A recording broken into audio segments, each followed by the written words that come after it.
2 દિવસ બાદ આવી રહ્યું છે તોફાની વાવાઝોડું. મેના અંતમાં વીજળીના કડાકા ભડાકા સાથે વરસાદ તૂટી પડશે.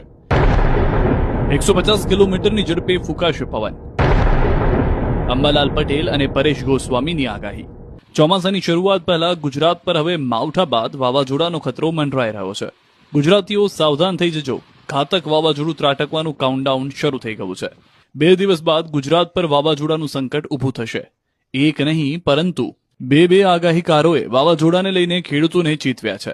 આગાહીકાર પરેશ ગોસ્વામી આગાહી કરી ચૂક્યા છે કે ગોવા નજીક દરિયામાં સાયક્લોનિક સર્ક્યુલેશનની સિસ્ટમ બની રહી છે.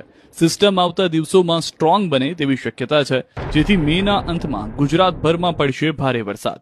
જો વાવાઝોડું બને તો 23 મેથી 31 મે સુધી પવન સાથે અતિભારે વરસાદ ખાબકી શકે. બીજી તરફ અંબાલાલ પટેલે આગાહી કરી છે કે અરબ સાગરમાં વાવાઝોડું બનશે.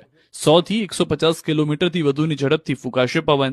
સૌરાષ્ટ્ર સહિત સમગ્ર ગુજરાતમાં ભારે વરસાદ થશે. દરિયો વલોવાતો હોય એવી સ્થિતિ થશે. 22મીથી રાજ્યમાં વાવાઝોડાની સાથે ભારે વરસાદની સંભાવના. દક્ષિણ ગુજરાતથી થશે વરસાદની શરૂઆત. કેટલાક સ્થળે જળબંબાકારની સ્થિતિનું અનુમાન. ઉત્તર મધ્ય ગુજરાતમાં પણ વરસાદ થશે.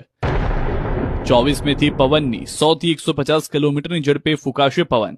વાવાઝોડું ચોમાસાને પ્રતિકૂળ અસર પણ કરી શકે. ગુજરાતમાં વધારે અસર થવાની સંભાવના.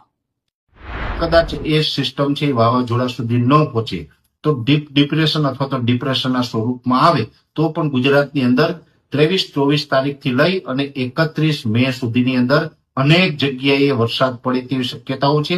તારીખ 22મી આ સિસ્ટમની કંઈક અસર જરા છે અને તારીખ 24 થી 28માં આ સિસ્ટમ વધારે મજબૂત બનશે અને ધીરે ધીરે આ સિસ્ટમ તારીખ 23-24ની આસપાસમાં વાવાઝોડામાં પરિવર્તિત